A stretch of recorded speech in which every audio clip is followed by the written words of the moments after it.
तो डीपीपी हम लोग करने जा रहे हैं। हेडिंग है relative lowering in vapour pressure. P naught ए हमेशा प्योर सॉल्वेंट का वेपर प्रेशर है, पिछली क्लास में डिस्कस किया। पीटी सॉल्यूशन का वेपर प्रेशर है। चलिए क्वेश्चन सुनते हैं। क्वेश्चन हमसे पहला कहता है डीपीपी का,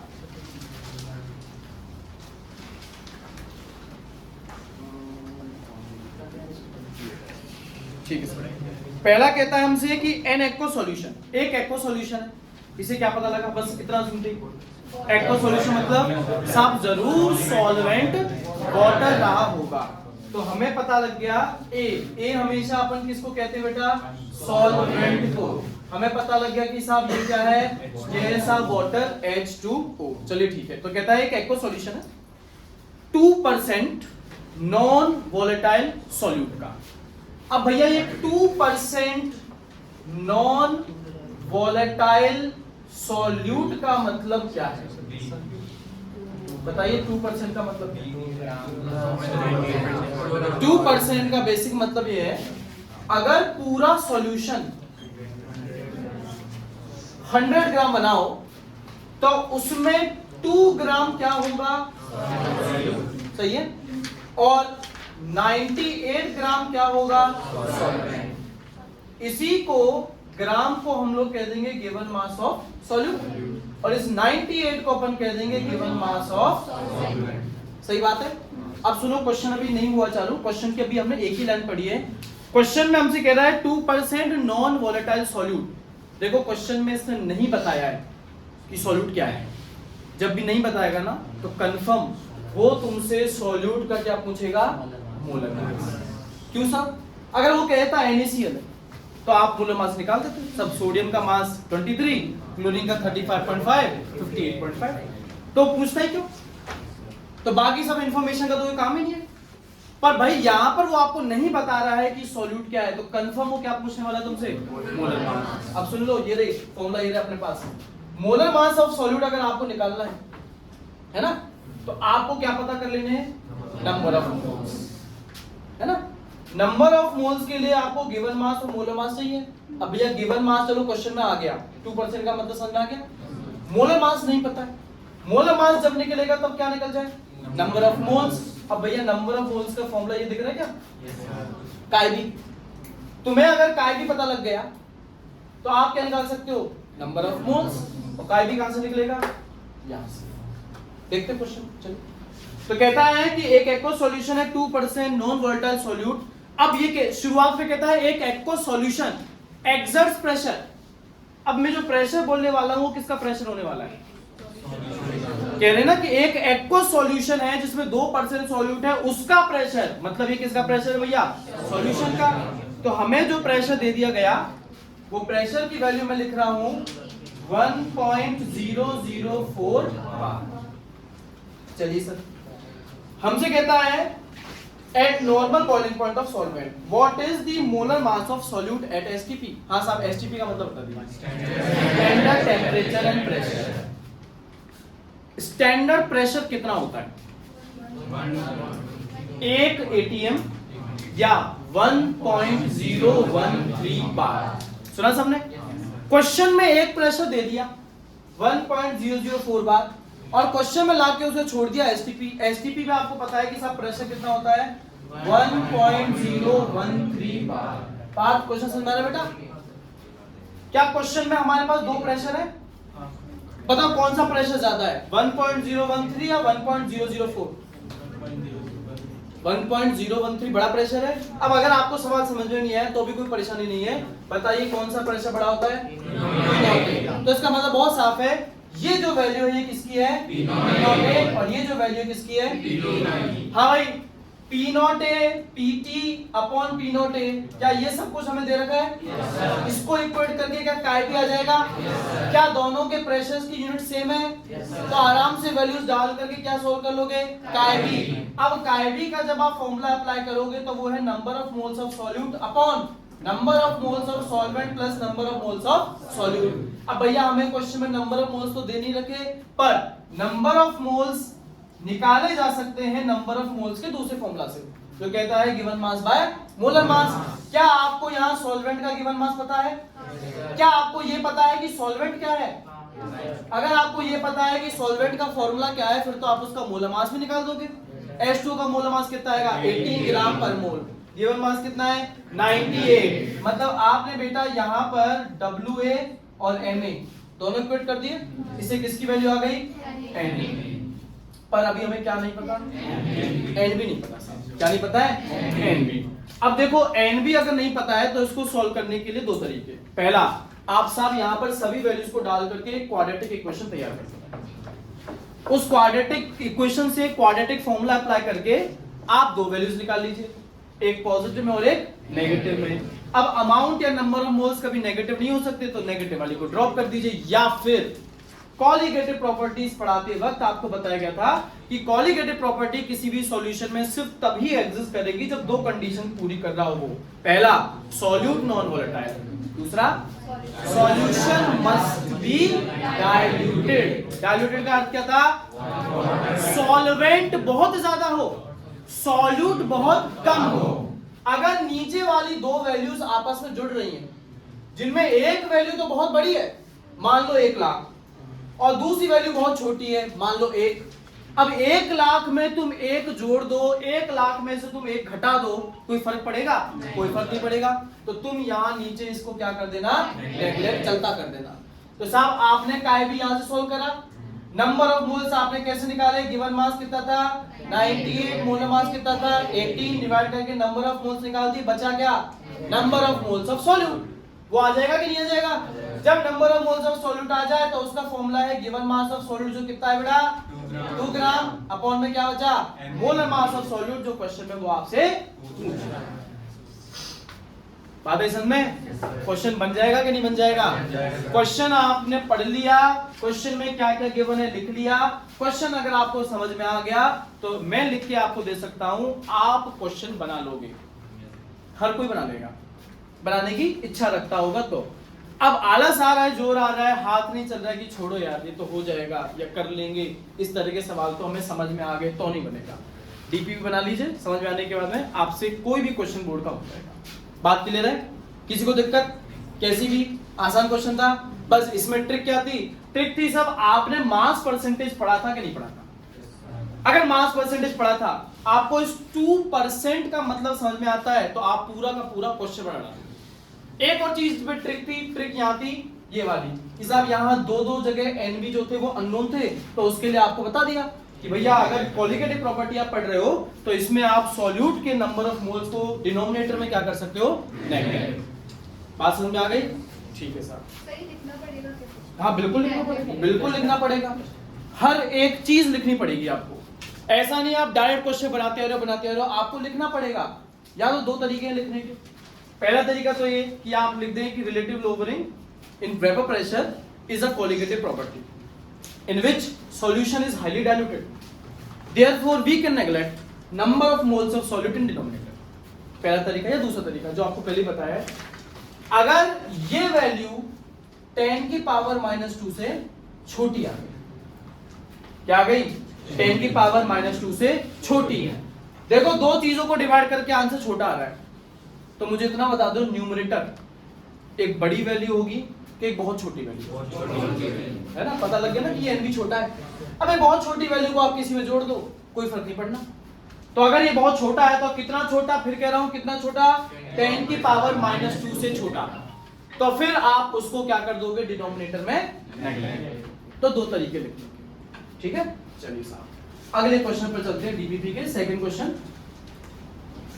तो सेकंड क्वेश्चन आपसे कह रहा है, आप लोग सुनते जाइएगा, जो समझ में आए वो लिखते जाइएगा। आसान सा क्वेश्चन है, कहता है the vapour pressure of water. बताओ मैं आगे जो प्रेशर बोलने वाला हूं वो किसका प्रेशर है? सॉल्यूशन का है कि सॉल्वेंट का है? सॉल्वेंट का। कहीं नहीं लिखा कि सॉल्यूशन है कि क्या है, तो मैं एक बार के लिए सीधा सीधा पी नोट लिख सकता हूं। हमसे कहता है the vapour pressure of water 12.3 kilo pascal. ठीक है साहब आगे बढ़ते हैं। एट 300 केल्विन टेम्परेचर दे दिया गया, इसका कोई हमें रूल तो है नहीं, फॉर्मूला में है नहीं। Calculate the vapour pressure of. अब कहता है वेपर प्रेशर ऑफ, आगे पढ़ने की जरूरत नहीं है। अगर ये पी नॉट ए है तो किसका प्रेशर निकलवाएगा? सॉल्यूशन का निकलवाएगा। अब बस इतना पढ़ लीजिए, आगे वो हमें सॉल्यूशन के बारे में नॉलेज क्या दे रहा है। हमें कह रहा है vapour pressure of 1 molar solution, 1 molar solution. ये मोलार माने क्या दे दिया उसने हमें? मोलारिटी। ये लिखा हुआ है मोलारिटी का फॉर्मूला। मोलारिटी जिसका फॉर्मूला होता है number of moles of solute upon given mass of solvent in kilogram. इन दोनों को डिवाइड करने के बाद में आंसर कितना आ रहा है ना? तो निशिका बेटा कोई दो वैल्यू बताओ कि सर ऊपर में तो ये रख दूं, नीचे में ये रख दूं, डिवाइड करके आंसर बना जाए। चलिए 1/1, ये ही 10/10 भी हो सकता था, पर अल्टीमेटली इसको भी सोल्व करोगे आंसर क्या आएगा? 1/1 ही आएगा। तो अगर मुझे ये वैल्यू 1 दे रखी है तो क्या मैं मान सकता हूं कि sir number of moles of solute कितने हैं? जब सॉल्वेंट का गिवन मास कितना हो? 1 kg। फॉर्मूला में kg में, तो साहब मुझे इस छोटी सी वैल्यू से दो वैल्यूज पता लगी। पहली क्या? पहली को number of moles of solute कितने मान लिए बेटा हमने? 1 मोल। दूसरा क्या? गिवन मास ऑफ सॉल्वेंट कितना मान लिया हमने बेटा? 1 kg। ठीक है, क्वेश्चन में ले दे के बचा क्या बेटा? चलिए फॉर्मूला देखते हैं कि कौन सा अप्लाई कर देना चाहिए। हाँ भाई, या पूरे बोर्ड पर मात्र ये फॉर्मूला जिसमें पीटी आ रहा है तो ये तो लगेगा। पीटी के अलावा क्या चाहिए हमें? देख के बताइए क्या सवाल में हमें पी नोट पता है? चलिए साहब पता है, चेक। पीटी हमें निकाला, चलिए साहब बचा क्या? काइबी क्वेश्चन में है नहीं, तो चलिए हम नीचे वाले फॉर्मूला पे आते हैं। काइबी को कैसे सॉल्व करते हैं? काइबी का formula number of moles of solute upon number of moles of solvent plus number of moles of solute. ठीक है, ठीक है। विशाखा क्या हमें number of moles of solute पता है? पता है साहब। लिखेंगे बोर्ड पे, लिखे ये ले सर कितने मोल है? ये 1 number of moles of solvent का हमें नहीं पता, पर number of moles of solvent निकालने के लिए आपको क्या क्या चाहिए? एक तो गिवन मास ऑफ सॉल्वेंट और दूसरा मोलर मास ऑफ सॉल्वेंट। क्या तुम्हें क्वेश्चन में पता है कि सॉल्वेंट क्या है? H2O। तो फिर तो साहब इसका मोलर मास निकाल दोगे। 2 हाइड्रोजन है, 1 ऑक्सीजन, 16 कितना आएगा? 18 ग्राम पर मोल। तो आपके पास बड़ा मोलर मास तो आ गया। अब बचा क्या? Given mass of solvent. क्या क्वेश्चन में कहीं गिवन मास ऑफ सॉल्वेंट पता है हमें? पता है सर। कितना है?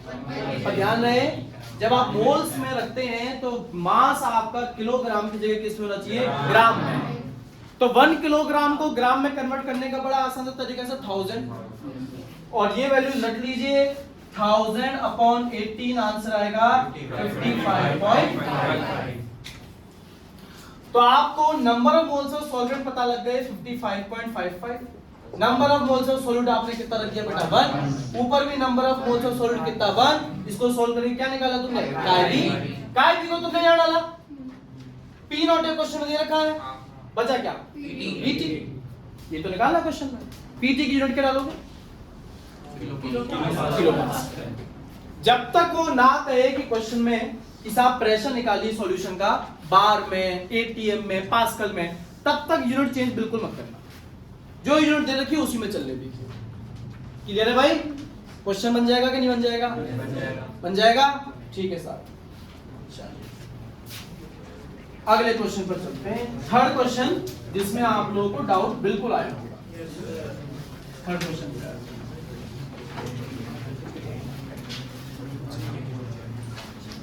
डीबीपी का क्वेश्चन नंबर 3 कहता है 30 ग्राम नॉन वोलेटाइल सॉल्यूट है। बताया क्या इसने सॉल्यूट क्या है? नहीं बताया ना, तुमसे सीधी सीधी क्या पूछेगा? ये मोलर मास ऑफ सॉल्यूट पूछने वाला है।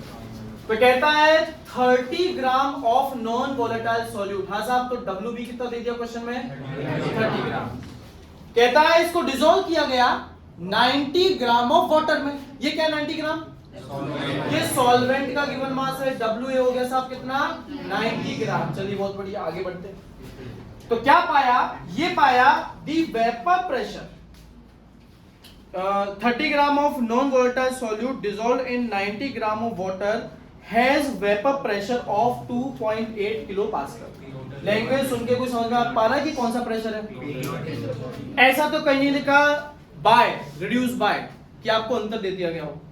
ये आपसे कह रहा है कि जब 30 ग्राम सॉल्यूट को 90 ग्राम सॉल्वेंट में डाला तो वेपर प्रेशर पाया गया। डालने के बाद, मिलाने के बाद मतलब आप किसकी बात कर रहे हो? सॉल्यूशन। तो ये आपको बेटा क्या दे रहा है? पी टोटल की वैल्यू दे रहा है 2.8 किलो पास्कल। यहां तक कोई दिक्कत?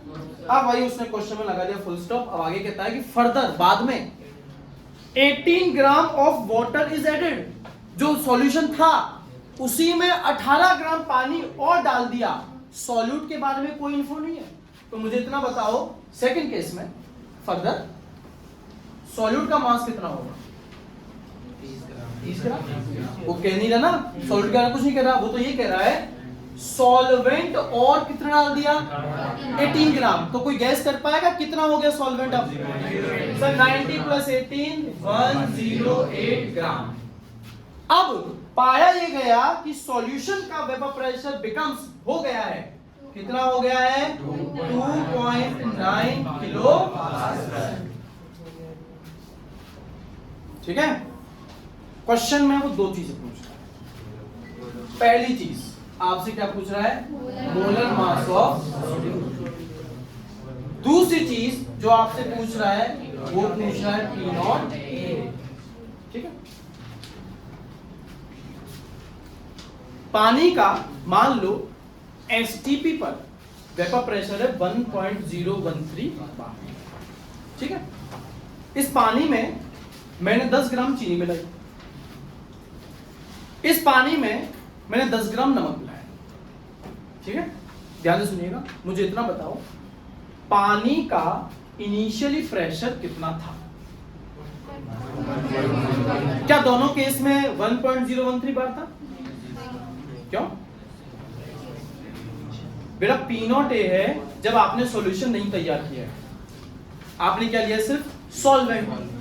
मैं अपने मुंह से कह रहा हूं कि पानी का वेपर प्रेशर एसटीपी पर कितना है? 1.013 बार। अब उसमें आपने शुगर डाली या आपने उसमें सॉल्ट डाला, अब बना दिया आपने सॉल्यूशन। अब दोनों केसेस में जो वेपर प्रेशर डिफरेंट होगा वो सॉल्यूशन का होगा। इनिशियली पानी का तो उतना ही रहेगा ना, कि शुरुआत में आपने सिर्फ पानी तो लिया है, दोनों में सेम पानी लिया है, सेम प्रेशर पर लिया है, तो प्रेशर क्या रहना है? सेम।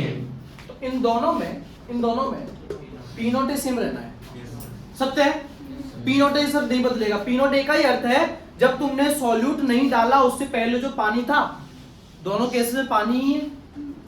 ठीक है। दूसरी चीज, आपने पानी लिया, पानी में 10 ग्राम NaCl डाला। ऐसी दूसरी केस में आपने पानी लिया कितना भी और उसमें अब आपने 20 ग्राम NaCl डाला। मुझे बताओ NaCl का मोलर मास दोनों में सेम रहना है कि डिफरेंट? डिफरेंट कौन बोल रहा है? NaCl का मोलर मास तय है, फिक्स है। सब Na का 23, Cl का 35.5 मिला करके 58.5। तो बेटा ये जो दो चीजें पूछ रहा है ये एक्चुअल में देखा जाए तो एक तरह से कांस्टेंट वैल्यूज है। देखा जाए तो क्या है? Constant value. जो भले ये केस हो या ये केस हो, इन दोनों में क्या रहनी है? सेम, चेंज नहीं होनी है। जब ऐसी वैल्यूज हो जो चेंज नहीं हो सकती हैं, दोनों में कॉमन हो, तो आप क्या करो? इक्वेशन बनाओ, डिवाइड कर दो। इक्वेशन बनाओ और डिवाइड कर दो। ये सही तरीका है। तो देखिए हम दो इक्वेशन यहां तैयार करने जा रहे हैं।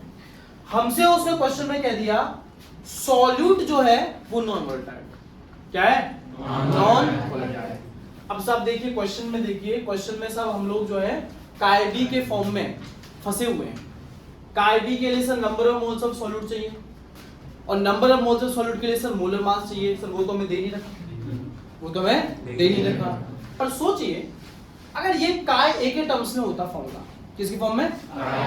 तो उसके लिए number of moles of solvent चाहिए होते है। क्या number of moles of solvent निकालने का तरीका? तुम्हें दोनों केसेस में गिवन मास ऑफ सॉल्वेंट पता है? और क्योंकि दोनों केसेस में वाटर है सॉल्वेंट, तो इसका मतलब तुम्हें सॉल्वेंट का मोलर मास ही पता है। कैलकुलेशन आसान हो जानी है। तो इसे हम लोग जो पिछली क्लास में डेरिवेशन हमने किया था रिलेटिव लोअरिंग, वहीं से चालू करते हैं। हमारे पास में जो according to Dalton T total is equal to PA plus P, ये था। अब वो कहता है कि साहब solute non volatile. Non volatile का मतलब जो इवोपरेट नहीं हो सकता, जिसके वेपर्स नहीं बन सकते। चंचल जिसके वेपर्स बन ही नहीं सकते हैं, बताओ उसके वेपर्स कितना प्रेशर लगाएंगे? सर जब वेपर प्रेशर तो तब लगेगा ना जब वेपर्स हो। अब जब वेपर्स ही नहीं बन सकते तो कितना वेपर प्रेशर हो गया साहब? 0।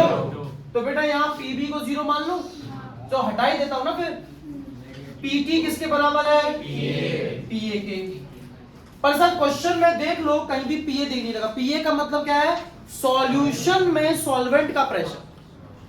सॉल्यूशन में वो तो सर है ही नहीं। तो फिर हम लोगों को इंट्रोड्यूस करना पड़ा था हमारा राउल्ट्स लॉ।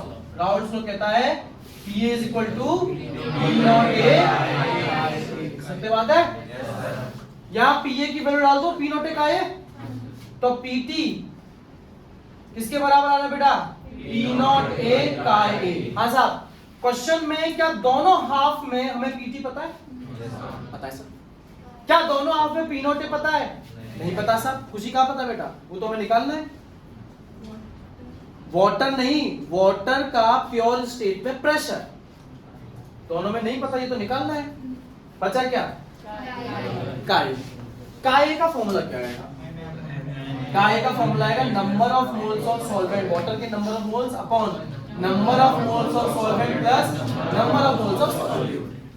चलिए मैं दोनों में number of moles of solvent निकाल देता हूं आपके लिए कि WA कितना 90, मोलर मास कितना पानी का 18। तो इस केस में Na की वैल्यू आ जाएगी 90/18। उसमें कितनी आएगी?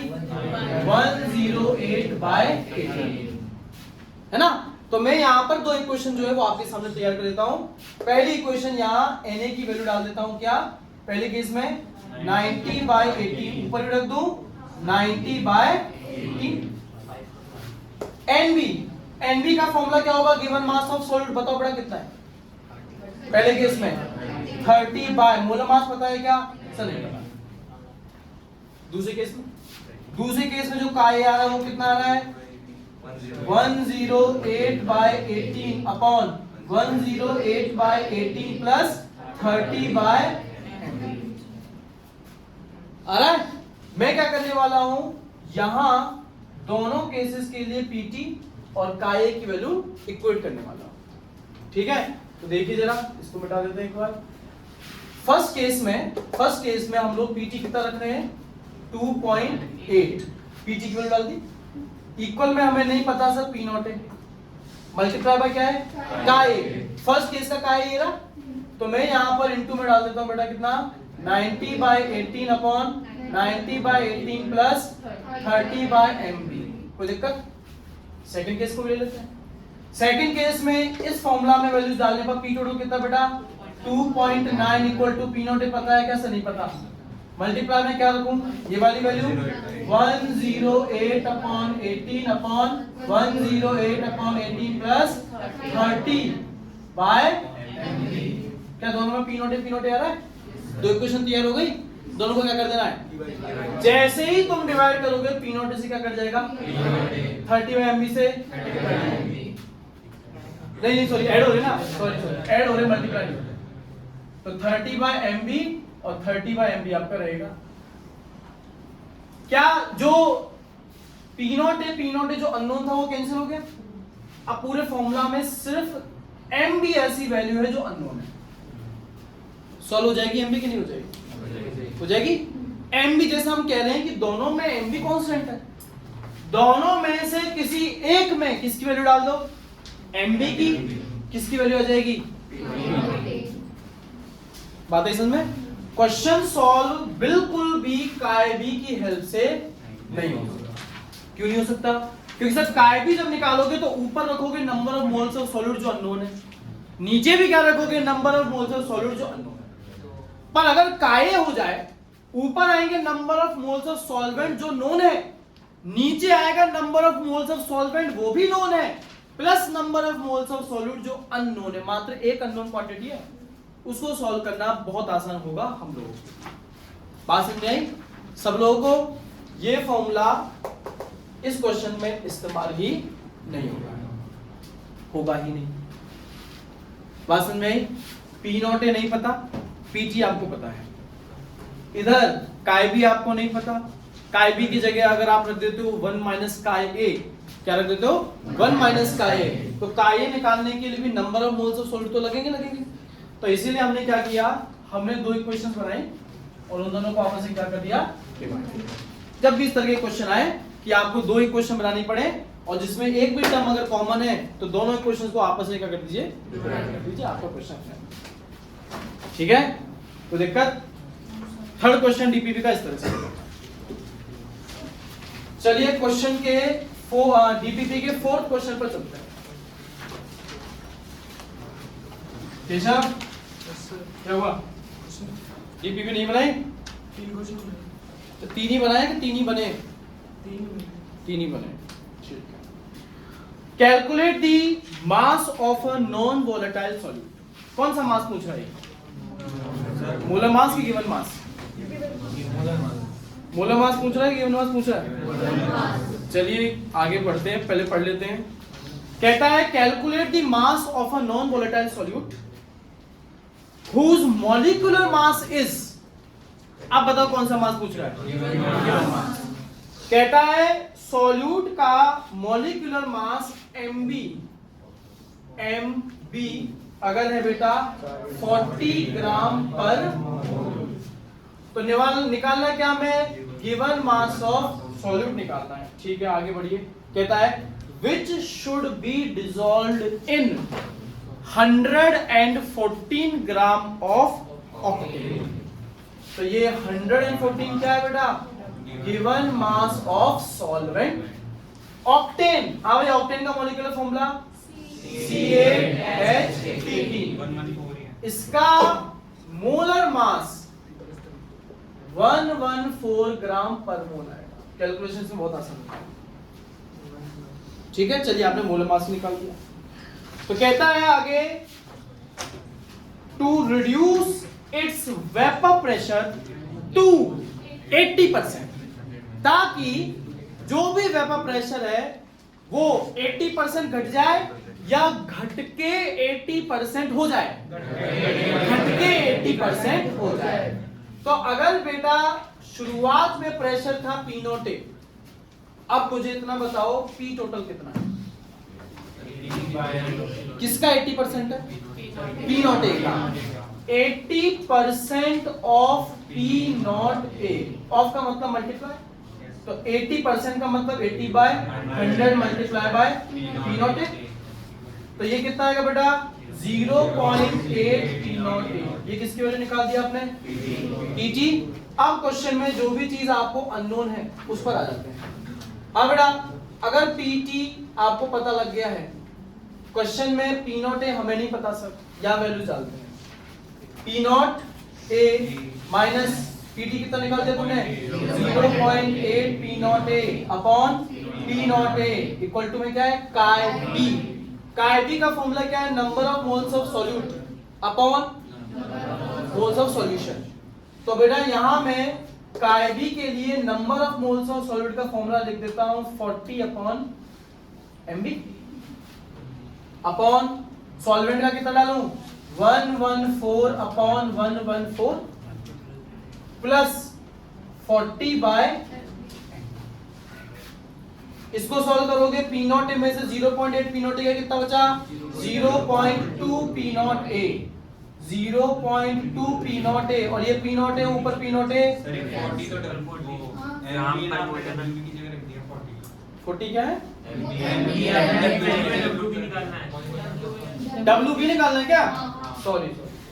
तो फिर यहां रखो WB अपॉन 40 और WB अपॉन WB सॉल्व हो सकता है कि नहीं हो सकता? कैलकुलेशन कोई मुश्किल नहीं है, ये तो बनी होगा सीधा सीधा आपका। ठीक है, इसको सॉल्व कर लेना 0.2 को, आपका WB आराम से आ जाएगा। बस ये कि थोड़ी सी कैलकुलेशन आपको करनी पड़ेगी, थोड़ी सी। क्वेश्चन बन जाएगा। केशव बन गया था क्वेश्चन? फोर्थ वाला बन गया था? कोई ऐसा से फोर्थ वाला नहीं बनाओ? दीपक बन गया था बेटा? ट्राई किया था? समय मिला था? अरे कोई बात नहीं, क्लासेस बेटा तुम्हारी अपलोड हो जाती है उस पर यूट्यूब पर, वहां से देख लिया करो अगर आप एब्सेंट रहते हो तो किसी में से। चलिए सर फोर्थ क्वेश्चन समझ आ गया? बन जाएगा अगले क्वेश्चन पर आते हैं, डीपीपी का क्वेश्चन नंबर 5 कहता है 2% नॉन वोलेटाइल सॉल्यूट। हाँ भाई 2% माने 2% का मतलब है सॉल्यूट कितना 2 ग्राम, सॉल्वेंट कितना 98 ग्राम, सॉल्यूशन कितना 100 ग्राम। कहता है नॉन वोलेटाइल सॉल्यूट। क्वेश्चन में तुम्हें बताया नहीं, क्वेश्चन में तुम्हें बताया ही नहीं है कि सॉल्यूट क्या है, तो क्या पूछेगा तुमसे मोलर मास ऑफ सॉल्यूट। जरूर से वो आपसे मोलर मास ऑफ सॉल्यूट ही निकल पाएगा। तो कहता है 2% non volatile solute exerts pressure on the solvent when the same 2 gram solute is dissolved in 98 gram of water, it reduced to 80%। देखो क्वेश्चन सिर्फ कंफ्यूज कर रहा है। 2% का मतलब उसने ऊपर लिख दिया और उसी का मतलब उसने नीचे लिख दिया, नीचे ग्राम के फॉर्म में लिख दिया। इस आप 2 ग्राम ले लिया और 98 ग्राम क्या ले लिया, सॉल्वेंट। कहता है रिड्यूस द प्रेशर टू 80%। इसका अर्थ घट के अब 80% रह गया है। तो ये पिछले वाले क्वेश्चन की याद दिला रहा है। पिछले वाले क्वेश्चन में भी हमने P not a minus P total कितना निकाला था 0.8 P not a upon P not a. ये सब कुछ सॉल्व होकर के बच गया था 0.2। इक्वल में हमने क्या रखा था बेटा काईबी का फॉर्मूला था गिवन मास ऑफ सॉलिड जो कितना है 20 अपॉन में मोलर मास ऑफ सॉलिड जो नहीं पता